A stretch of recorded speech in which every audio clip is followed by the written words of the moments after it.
अब आपको मैं एक कथा सुनाऊंगा जिससे एक तो ये सिद्ध होगा कौन तथा कैसा है कुल का मालिक। ये 5 दिन का समय आप जी को मिला है, सौभाग्य है आपका, और विशेषकर उन प्राणियों का जो दूर देश से आए हैं, विशेषकर बिहार प्रांत से पुण्यात्माएं लगभग 750 से ऊपर आए, 770-80 के आसपास आई। तो ये प्यारी आत्मा परमात्मा की हैं, सभी कहीं कहीं काल ने पटक रखी हैं और अब ये अपने परमात्मा को पहचान लेंगी। अब इनको 5 दिन यहीं रहना होगा। वैसे तो घर नहीं छूटता, ये काल नहीं छोड़ रहने देता। जैसे यहाँ आसपास के लोग हैं चले जाते हैं, यहाँ रुक नहीं पाते, वहाँ जाते, काल को ऐसी फांसी गाल दे है भाई आज तक नहीं जान पाऊँ, 2 दिन और काम खराब हो गया, मुश्किल से 1 आध दिन आन पाते। और जो पुण्यात्मा यहाँ भी 4-5 दिन रह जाते हैं तो उनको ये पूर्ण लाभ मिल जाता है। तो इस 5 दिन के सत्संग जो प्यारी आत्मा ध्यान पूर्वक श्रद्धा से सुन लेंगी, क्योंकि आप यहाँ आए इसलिए हो कि हम परमेश्वर की महिमा सुने और अपनी आत्मा का कल्याण करवाएं, इस उद्देश्य को रखते हुए। तो आपको पूरा ज्ञान होगा, 5 दिन में पूरा विस्तार से ये ज्ञान दिया जाएगा, इसमें आपको कोई डाउट नहीं रहेगा। फिर भी कुछ रहता है तो आप यहाँ से CD ले जाइए बहुत सस्ते में। एक DVD जो 6 घंटे 5 घंटे की होती है आपको 20 रुपये में दी जाती है। जो हमारी लागत पड़ती है उससे भी 10-20 रुपये हम कम देते हैं, क्योंकि हमारा उद्देश्य है कि जन साधारण तक ये ज्ञान जा सके।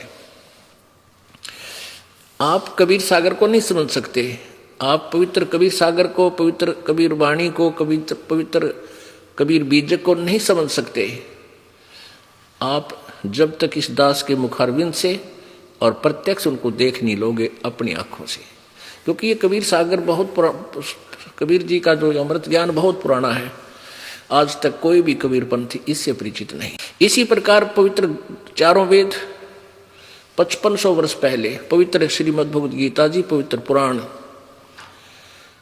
लगभग 5500 वर्ष पहले महर्षि व्यास जी द्वारा लिपिबद्ध किए गए थे। आज तक कोई भी हिंदू समाज का कोई भी विद्वान इन सदग्रंथों से परिचित नहीं है।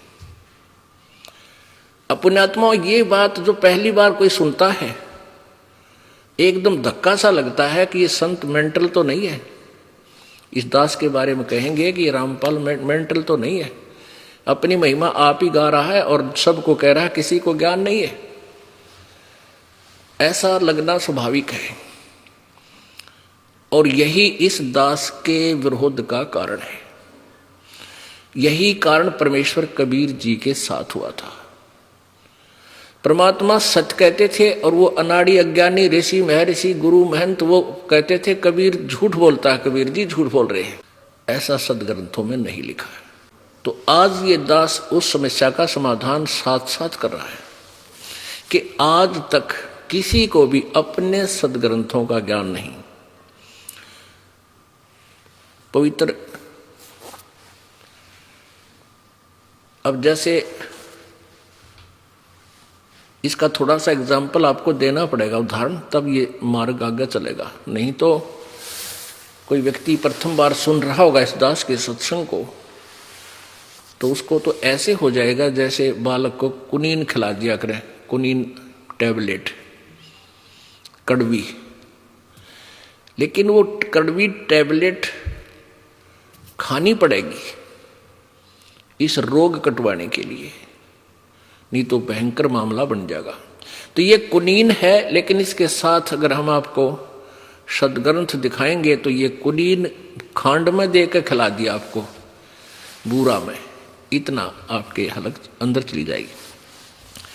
इसके लिए आपको दिखाएंगे श्री मद देवी भागवत, जिससे आपका कति कंसेप्ट क्लियर हो जाएगा कि ना ब्रह्मा विष्णु महेश को वेदों का पता था, ज्ञान था, ना ऋषि महर्षि सतयुग के ऋषि महर्षियों को नहीं था, तो फिर द्वापर त्रेता कलयुग वालों का तापर सत्र का ज्ञान हो जाएगा कि उनको कैसे हो सकता है जो ज्ञान सतयुग वालों को नहीं था। अब देखिएगा श्रीमद् देवी भागवत, गीता प्रेस गोरखपुर से प्रकाशित, श्री संक्षिप्त श्रीमद् देवी भागवत अर्थात दुर्गा पुराण, देवी पुराण भी इसको कहते हैं। संपादक है हनुमान प्रसाद पोदार, चिमनलाल गोस्वामी। और ये कहाँ से प्रकाशित है, कहाँ से मुद्रित है? प्रकाशक एवं मुद्रक गीता प्रेस गोरखपुर, गोविंद भवन कार्यालय कोलकाता का संस्थान। इसके आपको 28 पृष्ठ से दिखाते हैं। प्रथम स्कंध और संक्षिप्त देवी भागवत पृष्ठ 28। नारद जी और व्यास जी की वार्ता हो रही है। नारद जी ने कहा, व्यास जी तुम इस विषय में जो पूछ रहे हो ठीक यही प्रश्न मेरे पिताजी ने अर्थात ब्रह्मा जी ने श्री भगवान श्री हरि से किया था, विष्णु जी से। देवाधिदेव भगवान जगत के स्वामी हैं। लक्ष्मी जी उनकी सेवा में उपस्थित रहती हैं। दिव्य कौस्तुमणि उनकी शोभा बढ़ाती है। वे शंख चक्र गदा लिए रहते हैं, पीतांबर धारण करते हैं, 4 भुजाएं हैं। वक्षस्थल स्थल पर श्रीवत्स का चिन्ह चमकता रहता है। वे चराचर जगत के आश्रयदाता हैं, जगत गुरु एवं देवताओं के भी देवता हैं। ऐसे जगत प्रभु भगवान श्री हरि अर्थात विष्णु जी महान तप कर रहे थे। उनकी समाधि लगी थी। यह देखकर मेरे पिता ब्रह्मा जी को बड़ा आश्चर्य हुआ। उन्होंने उनसे जानने की इच्छा प्रकट की। ब्रह्मा जी ने पूछा, प्रभु किसे? विष्णु जी से पूछा, आप देवताओं के अध्यक्ष, जगत के स्वामी और भूत भविष्य एवं वर्तमान सभी जीवों के एकमात्र शासक हैं भगवान। फिर आप क्यों तपस्या कर रहे हैं और किस देवता की आराधना में ध्यान मग्न है? मुझे असीम आश्चर्य तो यह हो रहा है कि आप देवेश्वर एवं सारे संसार के शासक होते हुए भी समाधि लगाए बैठे हैं। ब्रह्मा जी के विनीत वचन सुनकर भगवान श्री हरि, ये 29 पृष्ठ पा गया। भगवान श्री हरि कहने लगे, ब्रह्मन सावधान होकर सुनो, मैं अपने मन का विचार व्यक्त करता हूं। देवता, दानव और मानव सभी यही जानते हैं कि तुम सृष्टि करते हो, मैं पालन करता हूं और शंकर संहार क्या करते हैं। किंतु फिर भी वेद के पारगामी पुरुष अपनी युक्ति से यह सिद्ध करते हैं कि रचने, पालने और संहार करने की यह योग्यता जो हमें मिली है इसकी अधिष्ठात्री शक्ति देवी है, दुर्गा है। उस शक्ति के अभाव से तुम इस संसार की सृष्टि नहीं कर सकते, मैं पालन करने में सफल नहीं हो सकता और रुद्र से संहार कार्य होना भी संभव नहीं। ब्रह्मा जी, हम सभी उस शक्ति के सहारे ही अपने कार्य में सदा सफल होते आए। सुवर्त, प्रत्यक्ष और परोक्ष दोनों उदाहरण मैं तुम्हारे सामने रखता हूं, सुनो। यह निश्चित बात है कि उस शक्ति यानी दुर्गा के अधीन होकर ही मैं इस शेष नाग की सैया पर सोता और सृष्टि करने का अवसर आते ही जाग जाता हूं। मैं सदा तप करने में लगा रहता हूं। उस शक्ति के शासन से मैं कभी मुक्त नहीं रह सकता। कभी अवसर मिला तो लक्ष्मी के साथ सुखपूर्वक समय बिताने का सौभाग्य प्राप्त होता है। मैं कभी तो दानों के साथ युद्ध करता हूं। अखिल जगत को भय पहुंचाने वाले दैत्यों के विकराल शरीरों को शांत करना मेरा परम कर्तव्य हो जाता है। और यहां कलम तोड़ दी विष्णु जी ने। मुझे सब प्रकार से दुर्गा के शक्ति के अधीन होकर रहना पड़ता है। उन्हीं भगवती शक्ति का यानी दुर्गा देवी का मैं निरंतर ध्यान किया करता हूं। ब्रह्मा जी, मेरी जानकारी में इस भगवती शक्ति से बढ़कर दूसरे कोई देवता नहीं। अपने आत्माओं, ये तो ज्ञान का सत्र आ गया हमारे भगवान विष्णु जी का। ये कहते हैं कि मैं दुर्गा से ऊपर किसी भगवान मानता है को ना, इसके ऊपर कोई शक्ति है। अपने आत्माओं, ये दास नहीं कह रहा। मेरे कबीर परमात्मा ने दास को वो दृष्टि दे दी जिससे ये दास इस अज्ञान अंधेरे में, इस तत्व ज्ञान की रोशनी में उन सदग्रंथों को पढ़ रहा हूं, उनमें से लाल ढूंढ रहा हूं। अब यही पवित्र पुराण थी। पवित्र हिंदू समाज जब से भी हिंदू धर्म का उत्थान हुआ है उसी दिन से पढ़ता रहा, किसी ने कह खेगा नहीं दे रहा इसके बारे में।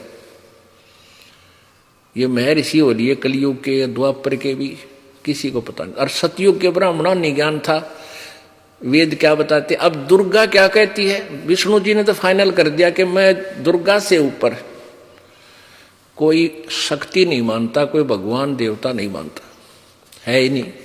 और दुर्गा कहती है कि ब्रह्म की पूजा करो, वही एकमात्र सबका मालिक है, और सब बातें छोड़ दो। पुण्यात्मा, आज मानव इतना इंटेलिजेंट हो गया, ऐसे कंप्यूटर बना लिए, इसे मोबाइल फोन बना लिए, इंटरनेट बना दिया, सैटेलाइट बना दी, ऊपर की खोज में लग रहा है। और यह खोज जो करनी थी उसकी तरफ ध्यान भी ना दिया। खोज तो ये करनी थी कि हम कौन है, कितना है, ये बीमारी क्यों लगी, कोई मर रहा है, किसी का हाहाकार मच रही है, किसी की टांग कट रही है, किसी की आंख फूट गई, किसी को कैंसर होगी, किसी का बेटा मर गया, किसी की बेटी मर गई, हाहाकार मचा हुआ है, ये क्या कारण है। इस खोज को भी ऋषियों ने किया, उनसे कुछ खोज हुई नहीं। तो सभी ने हथियार डाल दिया, अपनी अटकल ला के कोई कुछ कर रहा है, कोई कुछ कर रहा है, और विकार भर गए सब मानव में।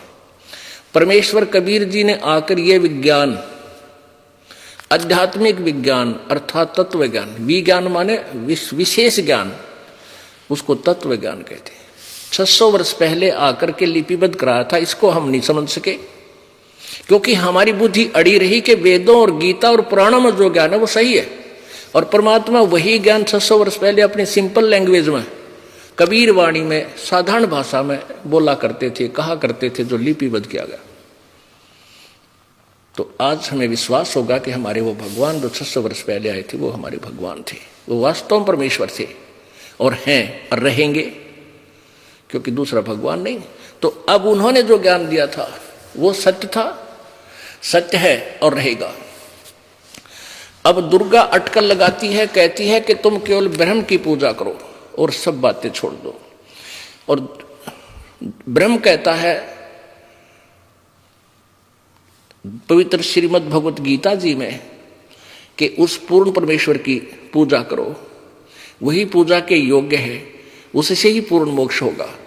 उसकी जानकारी किसी तत्वदर्शी संत से प्राप्त करो। गीता जी अध्याय नंबर 4 के श्लोक 34 में, गीता जी अध्याय नंबर 18 के श्लोक नंबर 62 में, गीता जी अध्याय नंबर 17 के श्लोक 23 में, गीता जी अध्याय नंबर 8 के श्लोक नंबर 3, 5 से 10 में बहुत सा विवरण है।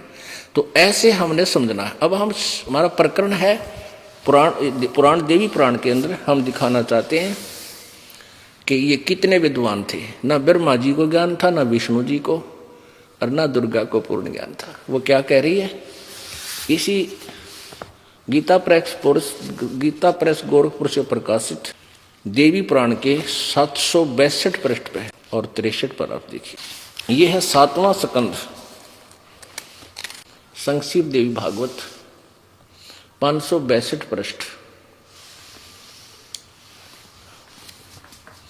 देवी द्वारा हिमालय को ज्ञानोपदेश और ब्रह्म स्वरूप का वर्णन।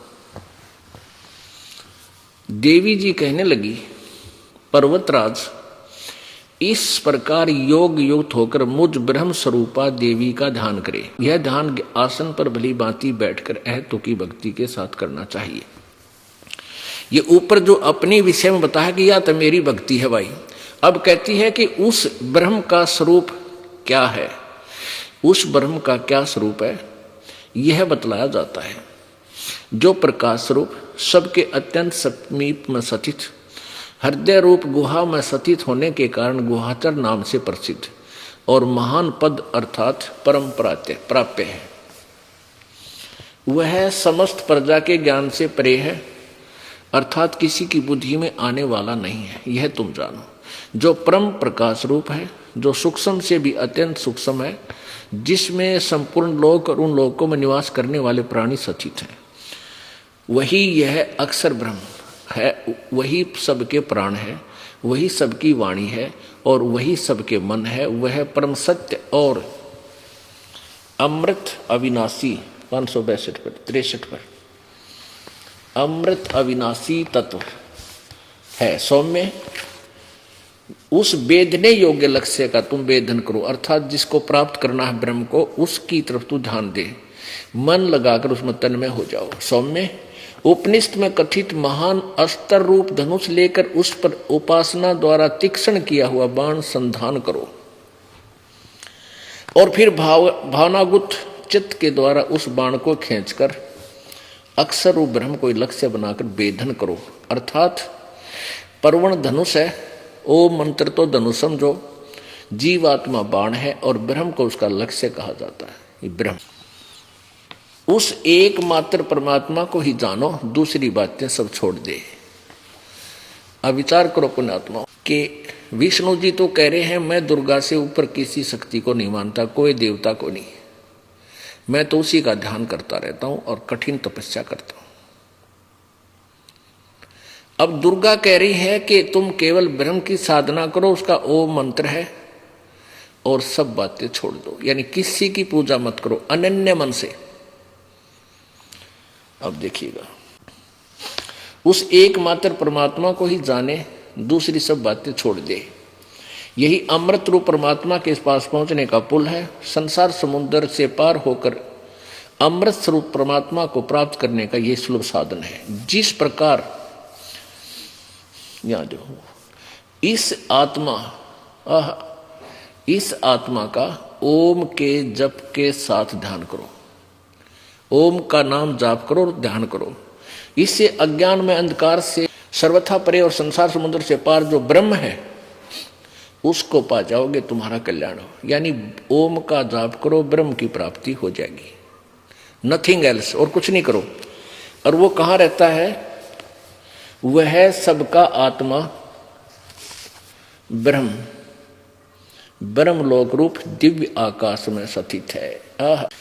अब दुर्गा कहती है कि ओम का जाप करो और ब्रह्म को प्राप्त करने का उद्देश्य रखो और किसी की पूजा मत करो। अपनी भी पूजा को मना कर दिया। और वो ब्रह्म कहां रहता है? वो ब्रह्मलोक में रहता है। गीता जी अध्याय नंबर 8 के श्लोक नंबर 16 में कहा कि ब्रह्मलोक पर्यंत ये सभी लोग पुनर्वर्ती में है, अर्थात सब नाश में आते हैं। अब कहने का भाव ये है कि और श्रीमद् भगवत गीता का ज्ञान कौन दे रहा है? ब्रह्म, श्री कृष्ण जी में प्रवेश करके है, जो 21 ब्रह्मांड का मालिक है, जो काल है। गीता जी अध्याय नंबर 11 के श्लोक 32 में वो स्वयं कह रहा है कि मैं काल हूं, सबको खाने के लिए आया हूं अर्जुन। गीता जी अध्याय नंबर 11 के श्लोक नंबर 21 में स्वयं अर्जुन आंखों देखा कह रहा है कि भगवान आप तो देवताओं को भी खा रहे हो। और ये ऋषि और सिद्धों के समुदाय टोल के टोल, झुंड के झुंड आपके सामने हाथ जोड़कर कांप रहे हैं, डर रहे हैं, हाथ जोड़कर अपनी मंगल कामना कर रहे हैं, अपनी जीवन की रक्षा मांग रहे हो, और आप तो इनको खा रहे हो। कोई आपकी जाड़ा में लटक रहा है, कोई आपको अंदर जा रहा है। ये कौन था? श्री कृष्ण काल नहीं थे। श्री कृष्ण काल नहीं थे, ये काल श्री कृष्ण में प्रवेश करके अपना विराट रूप दिखा करके अर्जुन को भयभीत करके युद्ध के लिए तैयार किया।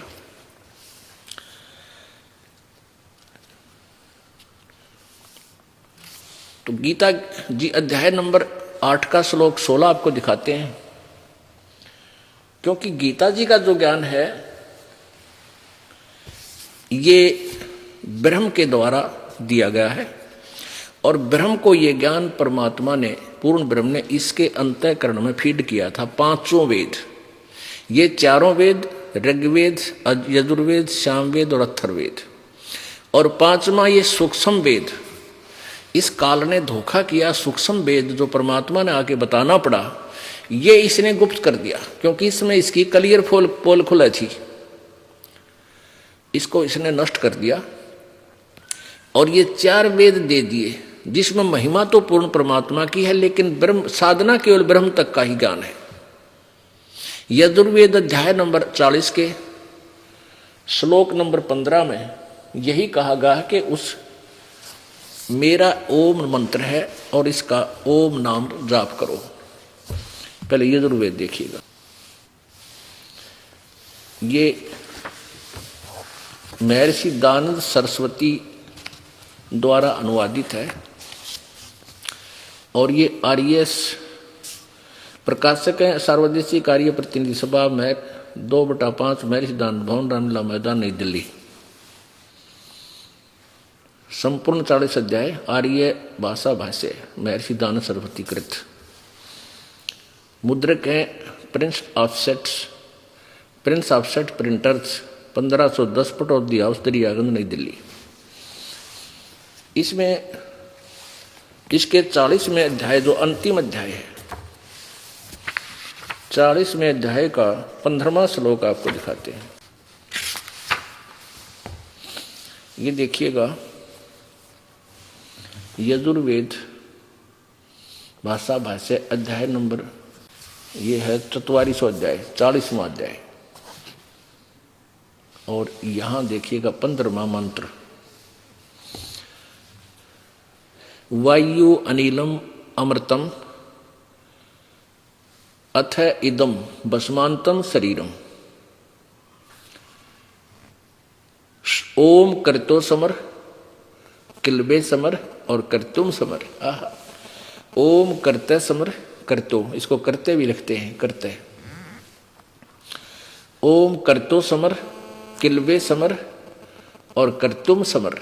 आहा, ओम नाम का जाप, करतो माने काम करते करते स्मरण कर, और किलबे माने कस, विशेष कसक के साथ, विशेष कसक के साथ किलबला के, जैसे मरता हुआ आदमी अपनी जान की भीख मांगता है, ऐसे किलबला के, ऐसी किलबलाहट के साथ, इतने मतलब श्रद्धा से उसका जाप कर। और कर्तुम समर, अपना मुख्य कर्तव्य जानकर, मनुष्य जीवन का परमात्मा की भक्ति ही मुख्य कर्तव्य जानकर इस ओम का स्मरण कर।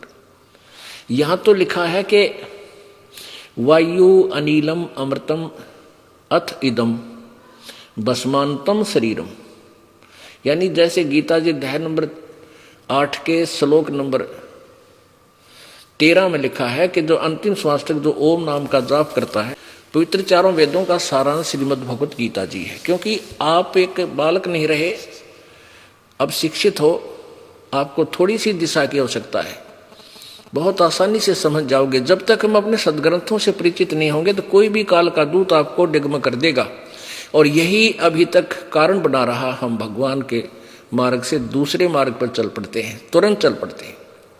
ये दास चाहता है कि आपको इतना रंग दो इस रंग में, चाहे यहाँ ब्रह्मा विष्णु महेश आकर आपको कहें तो भी आप नहीं मान सकते, उनको ज्ञान में पराजित कर दोगे। अब देखो, ये श्रीमद् भगवत गीता, गीता प्रेस गोरखपुर से प्रकाशित है, जय दयाल गोविंद का इसके अनुवादक है। ये प्रकाश एवं मुद्रक है, गीता प्रेस गोरखपुर, गोविंद मन कार्यालय, कोलकाता का संस्थान। अब इसमें आप देखिएगा, गीता जी अध्याय नंबर 8 के श्लोक नंबर 13 में ये देखो,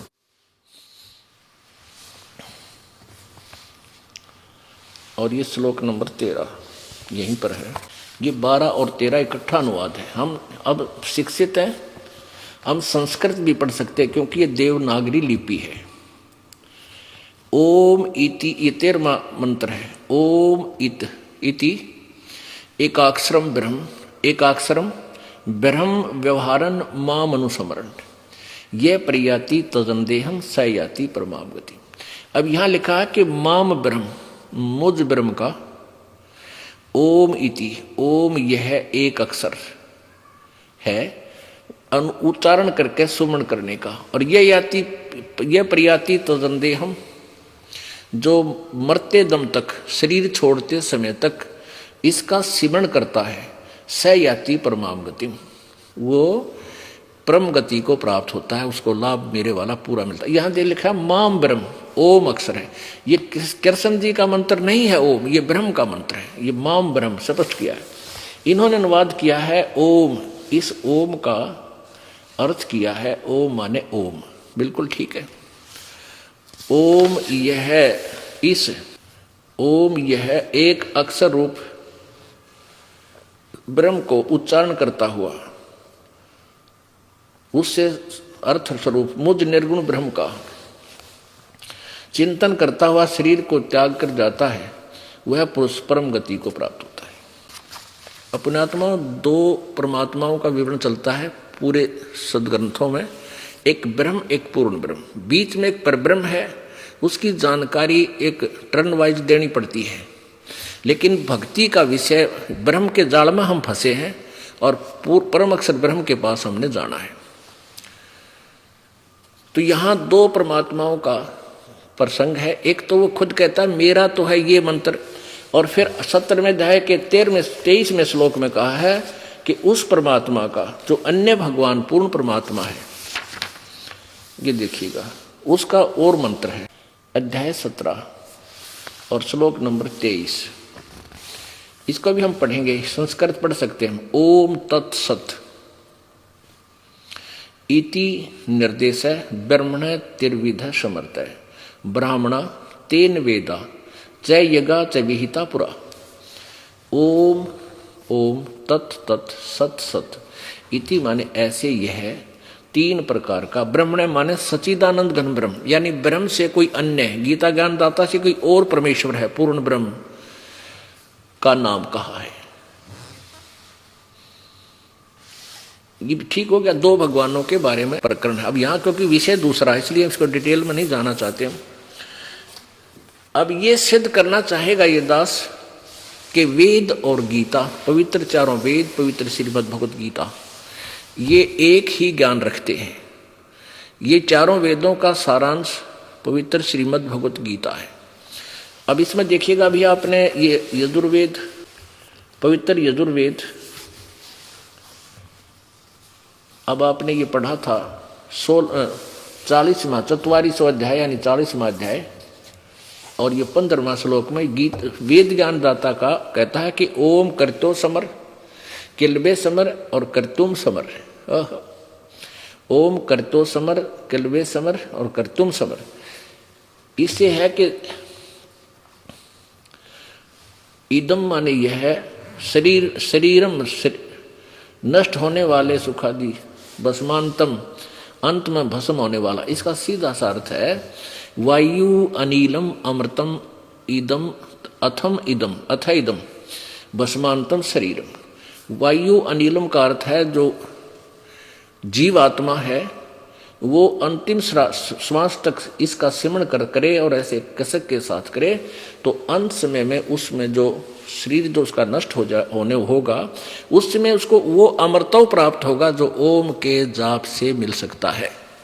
अमृतव का अर्थ है कि जैसे इस ओम से जो अमृतव का अर्थ इसमें लिखा है कि एक ब्रह्म का जाप करने वाला, ओम नाम का जाप करने वाला 36,000 वर्ष तक 36,000 बार उत्पत्ति प्रलय होगी, यानी ब्रह्मा जी की एक आयु तक ब्रह्मलोक में रह सकता है। उसके बाद फिर पुनर्जन्म होगा, फिर दुर्गति शुरू होगी।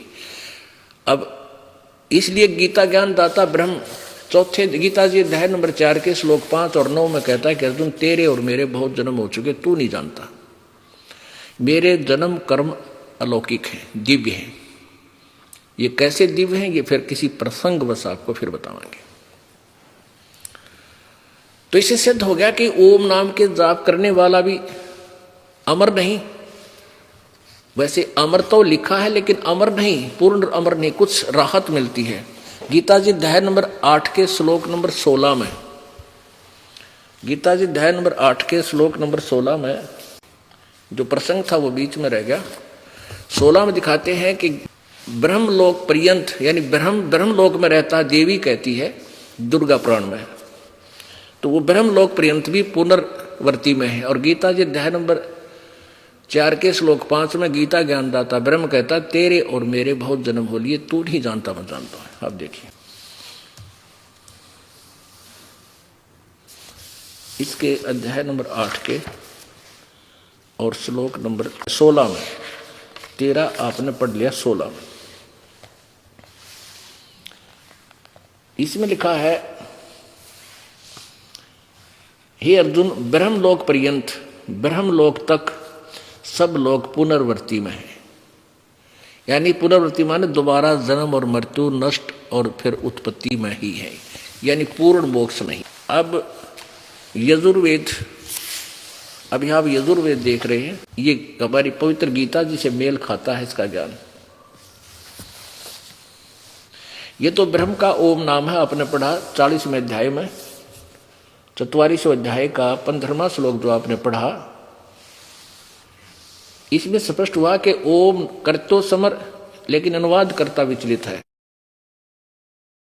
इसने क्या लिखा कि हे कर्म करने वाले जीव कर्तो, इसका अर्थ बनता है कि कर्तुम समर, काम करते करते सिमरण कर, विशेष कसक के साथ सिमरण कर, और हे अपना मूल कर्तव्य जान के मनुष्य जीवन का, इसलिए ओम का सिमरण कर। कर्म करने वाले जीव तू शरीर छूटते समय ओम, इस नाम वाची ईश्वर का स्मरण कर। ओम का नहीं लिखा, अनुवाद करता विचलित है, ज्ञान नहीं था इनको, किसी को भी, ऋषि में ऋषि को। यहां लिखना था कि तू ओम का स्मरण कर, ओम नाम का स्मरण कर। ये कहता है कि ओ ब्रैकेट में संस्कृत लिखी है, इसका अनुवाद है इस नाम वाच्य ईश्वर को स्मरण कर, नोट ओम, बल्कि इसका जो नाम है उसको स्मरण कर। अब 17वां, ये देखिए 44वें अध्याय का 40वें अध्याय का 17वां, इसमें दो परमात्माओं का जिक्र है। वेद ज्ञान दाता कहता है कि जिस ज्योति स्वरूप रक्षक मुझ से अविनाशी यथार्थ कारण से आच्छादित मुख के तुल्य उत्तम अंग का प्रकाश किया जाता है, जो वह प्राण व सूर्य मंडल में पूर्ण परमात्मा है। वह प्रोक्ष रूप, वो तो गुप्त है, और अहम यानी मैं, ये काल बोलता है गीता वेद ज्ञानदाता, यानी ऊपर वो तो पूर्ण परमात्मा है, वह तो प्रोक्ष रूप है, वो तो ऊपर है, गुप्त है, और मैं आकाश के तुल्य व्यापक हूं, सबके गुण कर्म सबसे करके अधिक हूं। ओम सबका रक्षक, मैं उसका ओम ऐसा नाम जानो। अनुवाद करता तो कत्याडंगाकरण की ठेका ले रहा था यूं, महर्षि दान, इसको ज्ञान तो क्या है का भी नहीं था, एक संस्कृत भाषा जानता था। फिर भी सच्चाई को ये दबा छुपा नहीं सके, स्पष्ट कर दिया है कि वो परमात्मा पूर्ण ब्रह्म तो ऊपर प्रोक्ष है, वेद साफ करे। अनुवाद करता अड़ंगा मिला मिलाकर भी छुपा नहीं सका, सच्चाई साथ रही। अब प्रसंग चल रहा है कि देवी ने कहा है कि उस ब्रह्म का जाप कर। ये देखिएगा 7वां स्कंध, ये श्रीमद देवी भागवत है, जो प्रसंग अभी चल रहा था, गीता प्रेस गोरखपुर से प्रकाशित 7वां स्कंध है। और देवी हिमालय को बता रही है 562-63 पर, उस एक मात्र परमात्मा को ही जानो, दूसरी बातें छोड़ दो। इस आत्मा का ओम के जप के साथ ध्यान करो, इससे अज्ञान में अंधकार से सर्वथा परे और संसार समुद्र से उस पार जो ब्रह्म है उसको पा जाओगे, तुम्हारा कल्याण हो। वो कहाँ रहता है? वह सबका आत्मा ब्रह्मलोक रूप दिव्य आकाश में स्थित है। That's all. अब आ लिया और दुर्गा के ज्ञान का कि ब्रह्म से ऊपर कोई मालिक नहीं है, वो ब्रह्मलोक में रहता, उसकी पूजा करो ओम मंत्र से।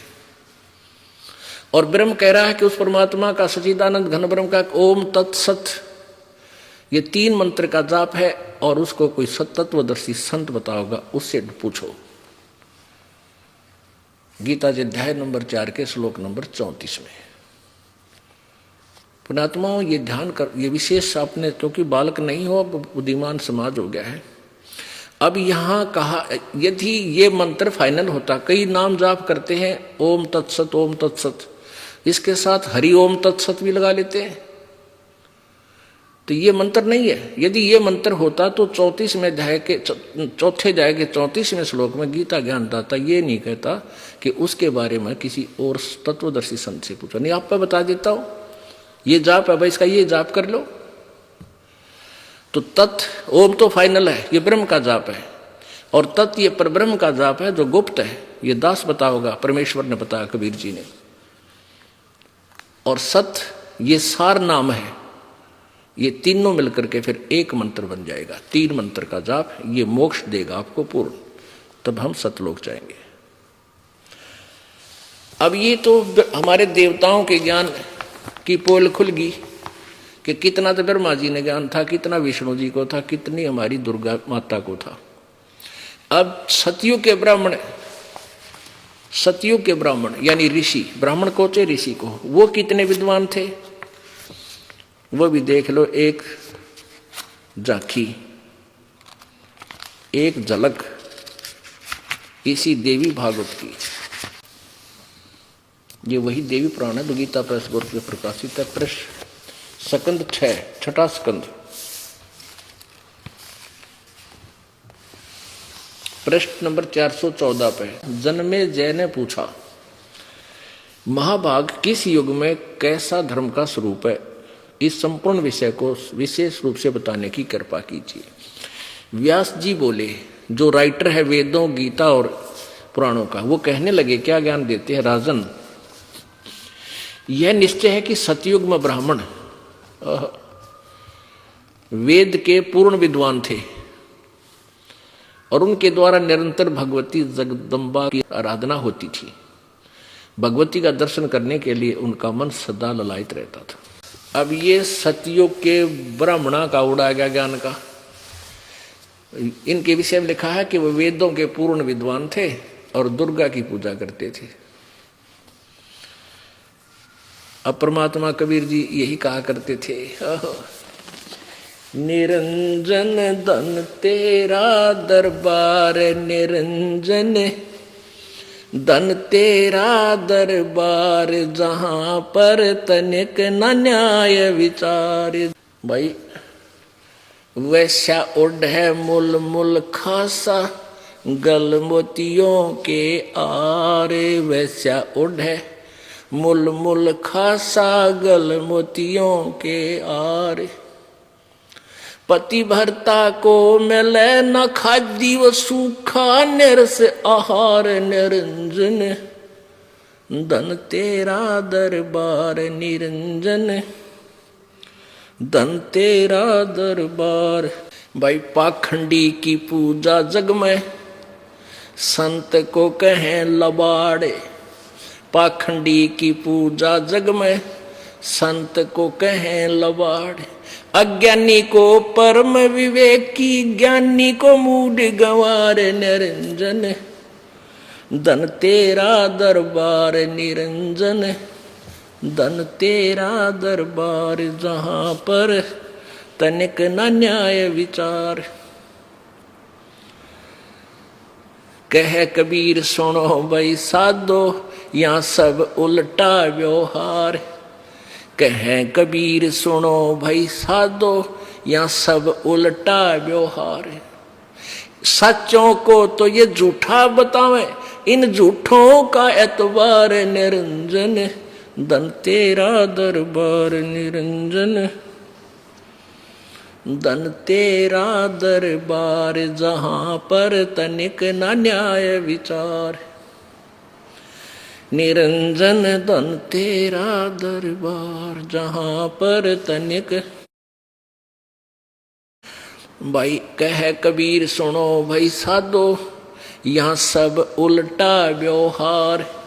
कह कबीर सुनो भाई साधो, सब उल्टा व्यवहार। सच्चों को तो ये झूठा बतावे, इन झूठों का एतबार। निरंजन धन तेरा दरबार, निरंजन धन तेरा दरबार। परमात्मा क्या करते, हंसते थे कि काल ज्योति निरंजन धन है तेरा ये 21 ब्रह्मांड है, यहाँ पर न्याय नाम की चीज नहीं। हो कहते हैं इन पाखंडिया तो मैं ऋषि को है, जिन्हें कह का भी नहीं पता गीता वेद और पुराणों का। और इस दास को यानी परमेश्वर कहते थे कि सच्चों को तो ये झूठा बतावे, अरे इन झूठा का एतबार। निरंजन धन तेरा दरबार।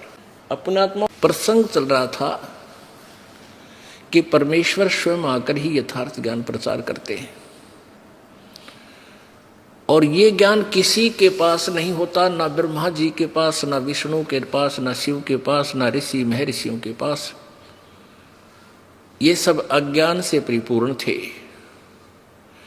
ये एक कुनीन है, कड़वी कुनीन। आज से 600 वर्ष पहले परमात्मा ने यही ट्रीटमेंट करना चाहा था जो आज दास कर रहा है।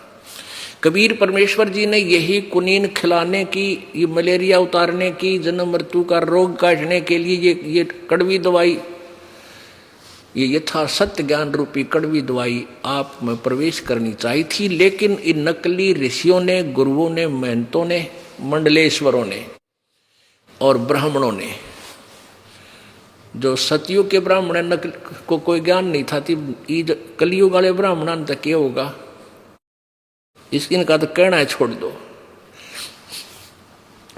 देवी भागवत में लिखा है कि सतयुग के तो राक्षस और कलयुग के ब्राह्मण समान समझ लेना। वो तेरा गजब हुई। अब दास नहीं कह रहा यह, क्योंकि ये किसी कड़वी कुनीन होगी, किसी औरत चाट लिया कड़वी पावेगी। अपने आत्माओं, ये सदग्रंथ दास को रह रह कर इसलिए दिखाने पड़ते हैं कि कहीं कोई भक्त, कोई श्रद्धालु इस दास के साथ ना संघर्ष कर बैठे, अज्ञानता में टक्कर ना मार दे।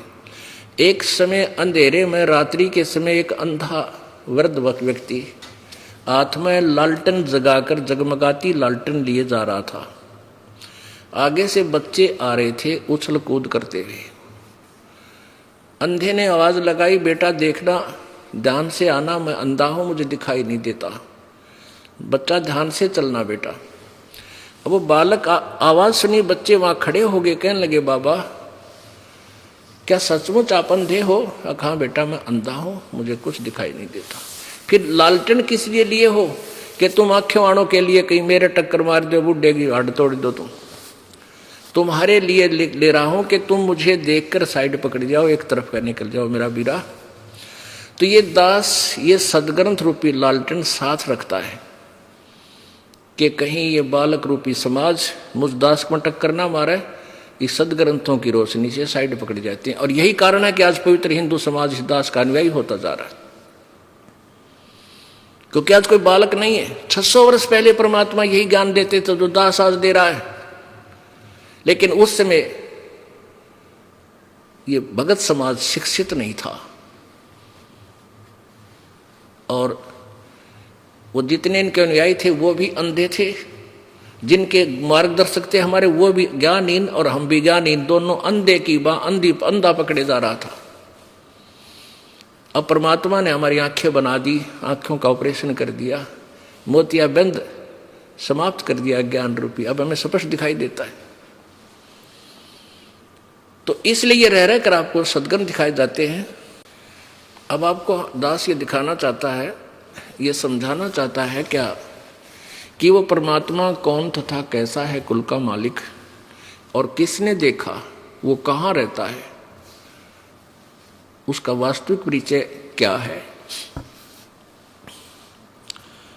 अब हम दो तरीके से आपको समझाएंगे। एक तो पवित्र सदग्रंथों के माध्यम से, और दूसरा प्रत्यक्ष दृष्टा जिनको परमात्मा का साक्षात्कार हुआ। अब ये 5 दिवसीय जो सत्संग चल रहा है, ये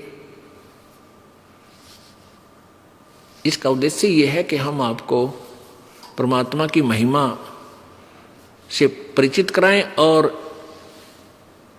फाल्गुन उतरते की द्वादशी यानी फाल्गुन शुजी द्वादशी को वो पूर्ण परमात्मा जो बनारस में जुलाहे रूप में रहकर 120 वर्ष भूमिका करके सह शरीर आए थे, सह शरीर चले गए, वही यहां छुडानी गांव के जंगल में प्रकट हुए। अब आपको आदरणीय गरीबदास साहिब जी की कहानी सुनाएंगे, सत्य कथा।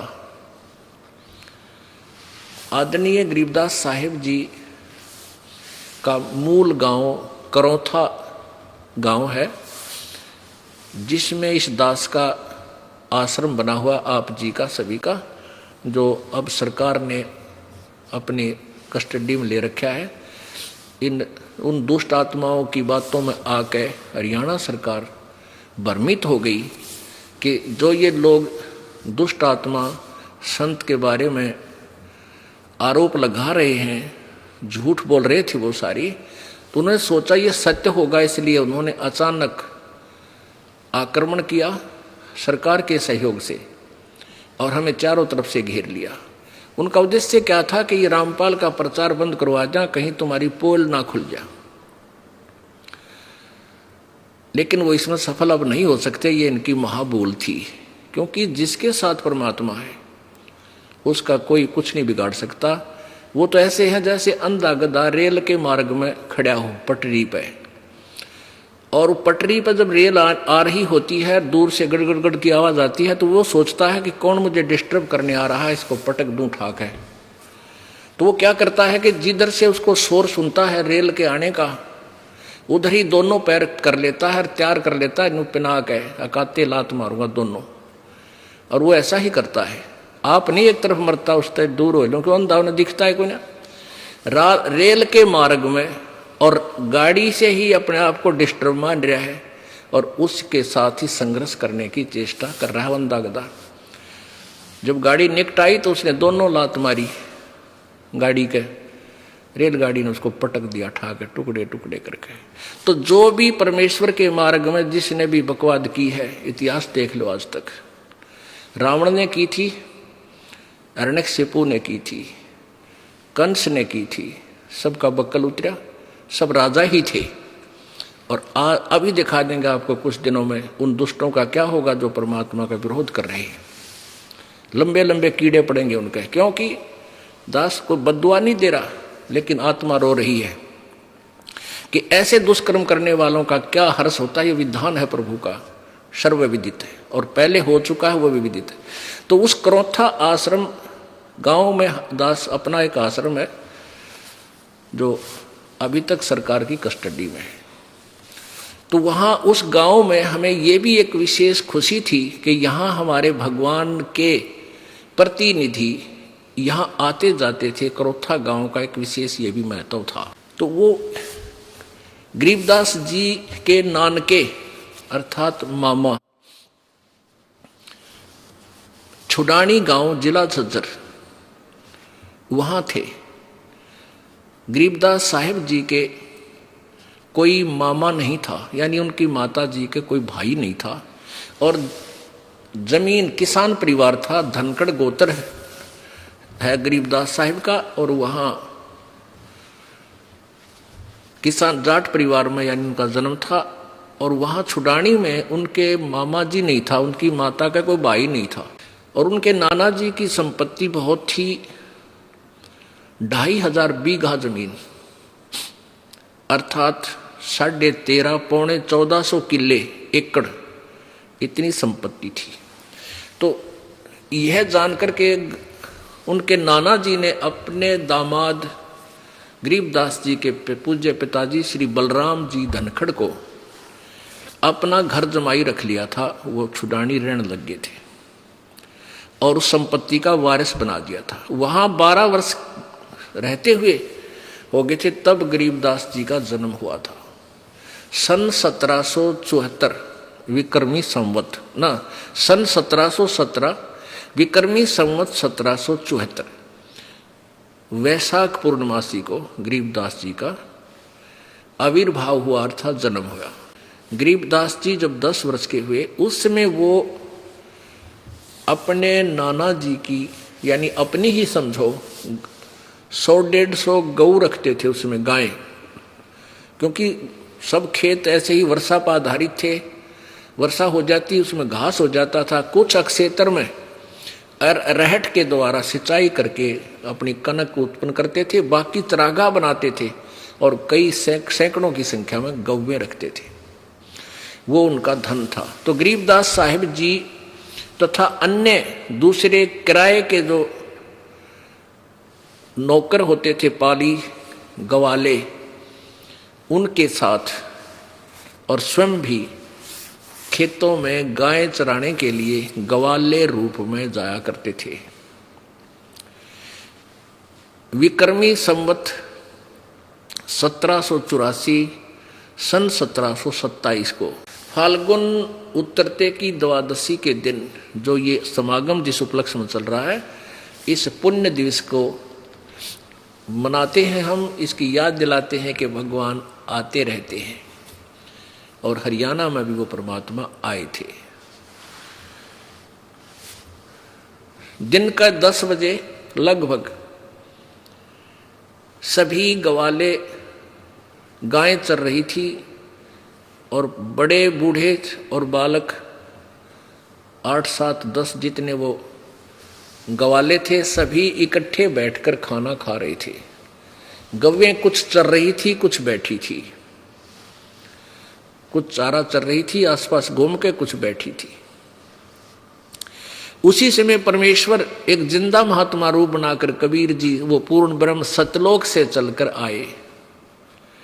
जिंदा महात्मा होते हैं मुसलमानों के अंदर, एक साधु वेशधारी होते हैं जिनके सिर पर एक बहुत काला सा टोप होता है, वो दिखा देते हैं आपको। जैसा ये परमेश्वर ने बना रखा है, ये कबीर सागर में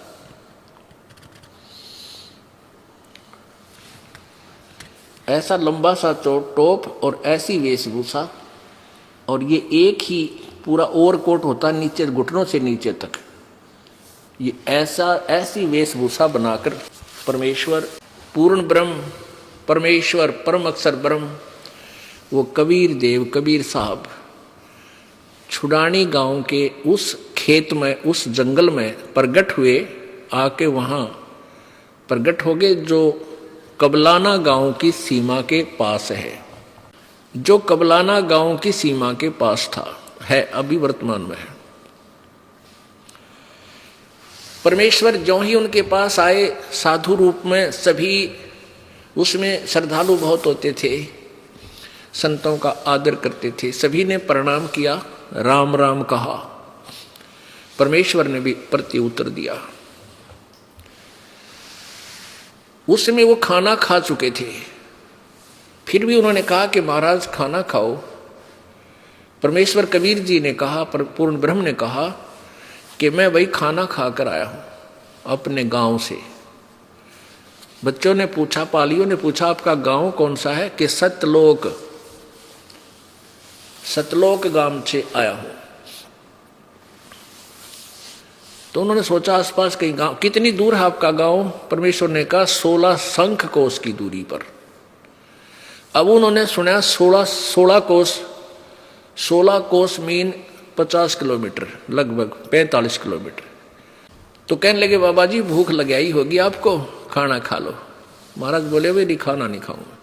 तो उन्होंने कहा भाई दूध तो पीना ही पड़ेगा। पाली बोले बाबा जी ऐसे हम अपने अतिथि को नहीं जाने देते कुछ खिलाए पिलाए बगैर, हमें पाप लगेगा, आपको दूध तो पीना ही पड़ेगा। परमात्मा बोले भाई दूध पीऊंगा, परंतु दूध पीता हूं मैं कंवारी गाय का। अब वो पाली कहने लगे बाबा जी तेरे दूध पीने की नीत को ना, आप तो मजाक करते हो, उपहास कर रहे हो हमारे साथ। परमात्मा बोले नहीं भाई दूध पीऊंगा कंवारी गाय का।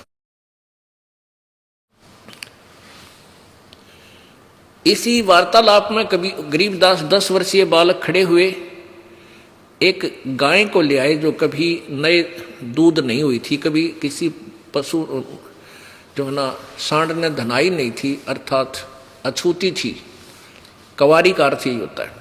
तो उसको और वो अच्छी 1.5 वर्ष की हो चुकी थी, 1.5 वर्ष की।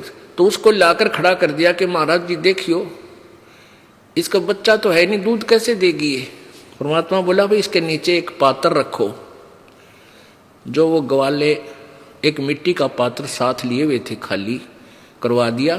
कहते इसको इसके नीचे रखो, गाय की ओड़ी के नीचे, लेवटी के नीचे रखवा जी। हाथ से पकड़ लिया गरीबदास जी ने, बालक ने। कबीर परमेश्वर ने उसकी कमर पर, गाय की कंवारी गाय की कमर पर थपकी मारी। उसी समय लंबे लंबे सतन हो गए और दूध की धार निकल पड़ी। वो पात्र भर गया, जब 3-4 किलो 4-5 किलो का था वो भर गया तो बंद हो गया अपने आप। लेकिन सतन फिर भी लंबे लंबे थे, ऐसे ही जैसे दूध देने वाली गाय के हों। वो न्यू कहने छोड़ दिया परमात्मा ने, ताकि कोई देखेगा तो इन बच्चा ने झूठा ना बनाओगा, इनको न्यू ना कहेगा तुम झूठ बोलते थे। तब गरीबदास जी बालक ने लाकर कहा, ले महाराज पी लो भगवान। परमात्मा ने आधा पी लिया, आधा पीकर कहा, ले बच्चों तुम भी पी लो, पा लियो, ये यहाँ का नहीं है, ये हमारे गांव सतलोक से दूध आया इस कुंवारी गाय में, अमृत है। अब वो जो बड़े बड़े पाली थे, ग्वाले थे, वो कहने लगे हम नहीं पीवा बाबा जी, ये तो जादू जंतर का पाप का दूध कुंवारी का, हम ना पीवा। कभी उठकर चल पड़े।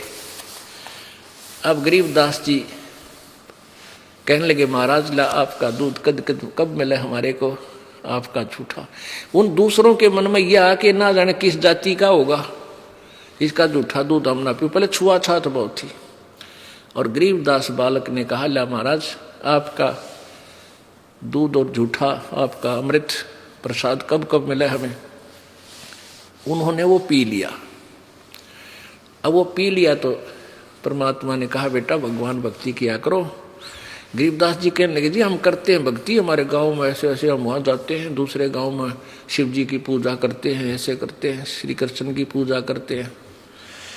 फिर परमेश्वर ने उस बालक को बहुत सा ज्ञान कराया, रुचि से सुना। फिर कहने लगे, बाबा आपका कहाँ वो लोक जो ब्रह्मा विष्णु महेश से भी ऊपर है, वहाँ भी कोई और भगवान रहता है। परमात्मा बोले, चल बेटा तुझे वो लोक दिखाता हूँ, क्योंकि परमेश्वर ने अपने गौ आचार करने थे।